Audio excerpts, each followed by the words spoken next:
Yo la team OP, c'est Blue et cette fois on se voit pour la review du chapitre 1004. Un chapitre qui est peut-être moins spectaculaire que les précédents mais qui se prête plus à l'exercice de la review.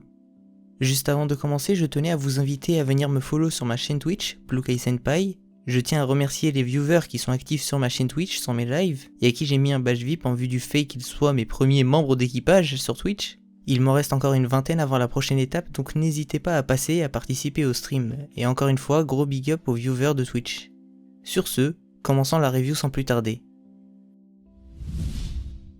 Ce chapitre commence sur Tama, on voit l'utilité de son pouvoir, on retrouve le Oda qui gère bien ses personnages et leurs capacités, et ça c'est cool. Elle est arrivée avec des Shinushi et des gifters sur lesquels elle avait une emprise et les a amenés avec elle. Elle a profité du voyage pour préparer un stock de Kibidongo afin de les utiliser sur les membres de l'armée de Kaido, pour les incorporer dans leur rang. On voit en quoi ce pouvoir est utile dans le combat Franky-Sasaki. Franky était en mauvaise posture, non pas parce qu'il est moins fort que Sasaki, mais parce que les hommes de Sasaki donnent à ce dernier un avantage considérable dans ce combat. Ils permettent à Sasaki de diluer l'attention de Franky. Plus Franky a d'ennemis, moins il est concentré. Dans ce chapitre, il était concentré sur Sasaki. Il n'a donc pas vu les hommes de Sasaki l'approcher. Donc ceux-ci sont parvenus à le maintenir au sol et à le bloquer. C'est en ça que le nombre de subordonnés qu'a Sasaki a influencé ce combat. Et quand ce nombre s'est retourné contre Sasaki, celui-ci était en mauvaise posture. Sasaki était concentré sur ces hommes qui venaient de se retourner contre lui, ce qui a permis à Franky d'attaquer Sasaki dans un moment d'inattention. Le pouvoir de Tama va donc peut-être être l'un des facteurs qui va permettre de défaire les commandants de Kaido, en usant de stratégie. Ils ne gagneront peut-être pas parce qu'ils sont les plus forts, mais en usant de stratégie et de subterfuge. Comme on dit, la fin justifie les moyens. C'est comme ça que Kaido a battu Oden. C'est en l'attaquant dans un moment d'inattention. Bro de mon serveur m'a parlé d'une idée que je trouve pas mal, elle concerne Franky. Il m'a dit qu'il est intéressant de souligner que Kid utilise tout comme Franky une armure squelettique, un robot comme les Super Sentai ou les Power Rangers.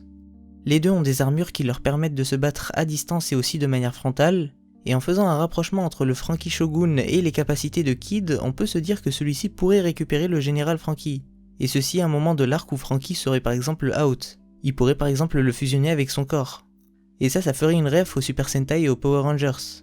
Dans ces productions, on pouvait voir plusieurs Zords se réunir pour créer un Megazord, et donc on pourrait avoir une fusion entre l'armure de Franky et celle de Kid, ce qui pourrait être intéressant et donner naissance à un combo plutôt original.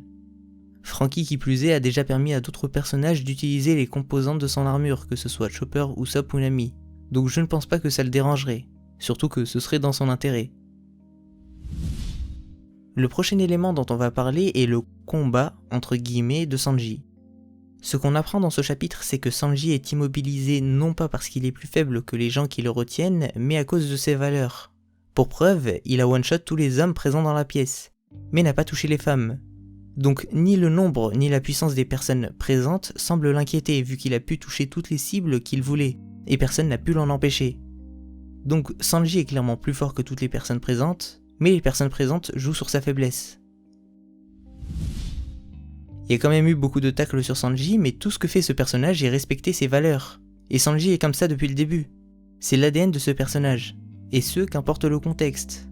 Sanji a eu ce comportement à Enies Lobby quand Robin était sur le point de franchir la porte de la justice. Quoi qu'il lui en coûte, il ne frappe jamais une femme, et ses adversaires tout au long de One Piece en ont souvent profité. Au chapitre 188, alors que Bon Clay avait passé à tabac Usopp, et qu'il y avait une guerre civile dans laquelle tous les personnages, et surtout Vivi, risquaient leur vie, Mr. Two usait d'un stratagème assez similaire pour empêcher Sanji d'utiliser ses pleins potentiels. Il prenait l'apparence de Nami pour empêcher Sanji de l'attaquer, et Sanji n'attaquait pas malgré le contexte, et s'est laissé frapper. Mais pendant ce temps, il a analysé son adversaire, et c'est comme ça qu'il a compris que Bon Clay devait reprendre son apparence au moment où il devait attaquer. Et donc, suite au fait qu'il ait compris ça, Sanji a commencé sa contre-offensive en l'attaquant dans cette fenêtre très courte. Sanji ne revient pas sur ses valeurs mais trouve des moyens de faire ce qu'il a à faire sans revenir dessus. Et c'est ça Sanji. Pour moi, ceux qui n'aiment pas le Sanji actuel n'ont jamais aimé Sanji, car Sanji a toujours été comme ça. Moi aussi je trouverais ça cool qu'il frappe l'autre marchande d'amour, qu'il fasse passer les autres avant ses valeurs. On aura comme ça un Sanji qui aura évolué dans sa mentalité. Mais s'il ne frappe pas Black Maria et trouve un moyen de s'en sortir sans avoir à le faire, il aura été fidèle à lui-même, fidèle au Sanji qu'on a connu jusque-là. Et est-ce que c'est pas mieux ? Toujours par rapport à Sanji, Vendredi, Marou, chez qui je suis en stream le vendredi soir avec Reijin et Daizen, big up à eux, m'a envoyé un tweet que j'affiche à l'écran et qui souligne quelque chose d'intéressant. Black Maria dit à Sanji que Kaido lui a demandé de capturer Robin, et veut se servir de Sanji comme d'un appât pour l'attirer. Elle lui ordonne donc d'appeler Robin à l'aide en direction d'une mystérieuse femme pour que la voix de Sanji porte dans tout le château et qu'elle accourt. Mais cette jeune femme qui semble tout à fait banale ressemble beaucoup à Robin. Selon ce lecteur, il s'agirait de Robin qui se trouve devant lui, dans la pièce, et donc qui se serait infiltré dans les rangs de Black Maria, que ce soit via son corps de base ou via un clone. Et personnellement, je trouve l'idée intéressante. Sanji se tairait car il sait qu'elle est là, et qu'elle attend un moment opportun pour agir. Ce moment opportun pourrait être quand Black Maria ira s'occuper des fourreaux rouges, et c'est parce qu'il a confiance en Robin et en son plan qu'il se laisse faire par Black Maria. Et c'est aussi pour ça qu'il dit à Black Maria de ne pas sous-estimer Nico Robin. L'idée pour moi est très cool. Le seul élément qui va à l'encontre de cette théorie est le fait que la femme dont Black Maria parle possède le symbole de l'œil, qui semble être relié au Shinushi Boifang, je sais pas comment le prononcer. Une Shinushi qui semble réussir à capter tous les sons et toutes les images que les personnages qui possèdent son symbole captent, que ce soit des animaux ou des humains. Donc si la personne qui portait ce symbole avant de se faire avoir par Robin se serait fait avoir, la Shinushi devrait potentiellement être au courant. Mais on ne connaît pas précisément ses capacités, on ne sait pas si elle peut être concentrée sur tous les personnages en même temps, tous les personnages qui ont ce symbole, à l'instar d'un Pain dans Naruto, ou si c'est des réceptacles sur lesquels elle peut faire switcher sa conscience. Auquel cas, elle devrait pouvoir utiliser qu'un réceptacle à la fois, ce qui serait plus adéquat avec son rang de Shinushi parce que sinon elle serait vraiment cheatée. Donc la théorie de Robin est dans la pièce reste tout de même crédible pour moi. Pour poursuivre, nous allons parler de King. Celui-ci semble avoir été blessé par Marco, on pouvait observer dans ce chapitre dans une des cases du sang sur les surfaces claires de sa tenue, et quant à sa tenue, elle semblait elle-même être déchirée et abîmée par endroits. Marco est vraiment un monstre. La Shinushi Boifang, je vais l'appeler Boiteng au bout d'un moment, ça me saoule. Elle s'approche de lui et l'informe du fait qu'elle a trouvé les fourreaux rouges. King lui dit qu'il est occupé, il doit donc toujours faire face à Marco avec Queen.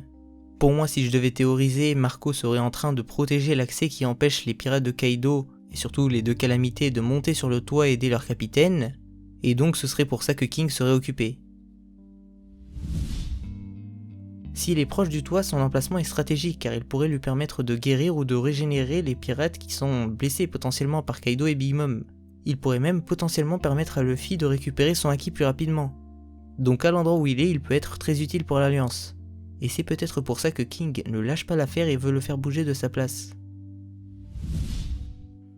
Le second de Kaido ne pouvant pas bouger ordonne à ses subordonnés d'aller dans le hall au trésor achever les fourreaux rouges.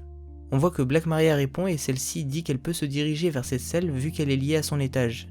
À partir de là, plusieurs hypothèses sont envisageables pour ce qui va arriver.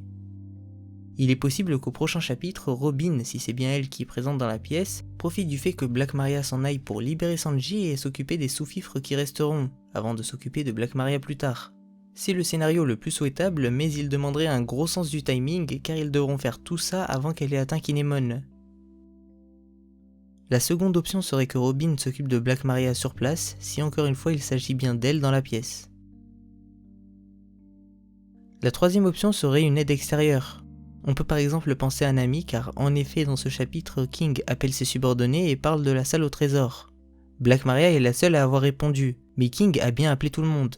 Donc il est possible que Nami ait entendu ça via les Dendenmushi des autres Tobiropo. Et donc il est possible qu'elle se dirige vers la salle au trésor. Elle pourrait y aller pour sauver Kinemon, mais aussi pour assouvir sa cupidité. Étant donné que Zoro a pu atteindre le toit en quelques secondes avec Marco qui l'a amené en volant, et que Black Maria ne se trouve qu'au 2e étage, c'est pas très compliqué d'imaginer que Nami pourrait atteindre cette zone dans des temps records. Et ceci via le Gazelman ou d'autres capacités obscures des gifters. Des capacités qui pourraient être très utiles maintenant qu'ils sont dans leur camp. La quatrième option serait que Sanji se décide de ne plus se laisser faire, quitte à enfreindre certaines de ses valeurs, certaines de ses règles, ou frôler les limites pour quelque chose de plus grand que lui, pour les fourreaux rouges. Mais personnellement, je préfère les autres options. Concernant les fourreaux rouges et la personne qui les soigne, il s'agit sûrement d'Iori. Et s'il s'agit bien d'elle, on pourrait avoir un nouvel intérêt au retour d'Orochi.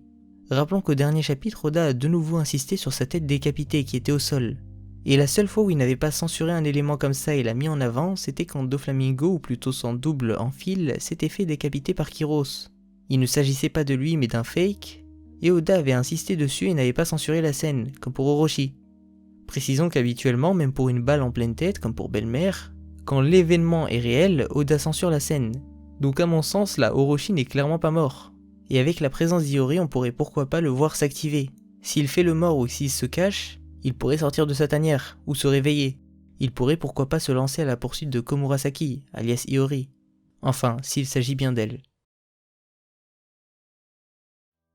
Voilà, cette review est terminée, j'espère qu'elle t'aura plu. N'hésite pas à me dire en commentaire ce que tu as pensé de cette review, des éléments dont j'ai parlé. N'hésite pas à me faire part de tes théories concernant la personne qui était dans cette pièce, ou par rapport au chapitre. N'hésite pas non plus à venir me follow sur ma chaîne Twitch et à participer à mes streams. On lit des mangas, on regarde des animes, on discute. Je compte bientôt commencer un jeu d'horreur aussi dessus. N'hésite pas à passer, on parle parfois de One Piece aussi. Comme d'habitude, n'oublie pas de t'abonner et de liker. Quant à moi, il ne me reste plus qu'à vous dire à la prochaine. Ciao la team.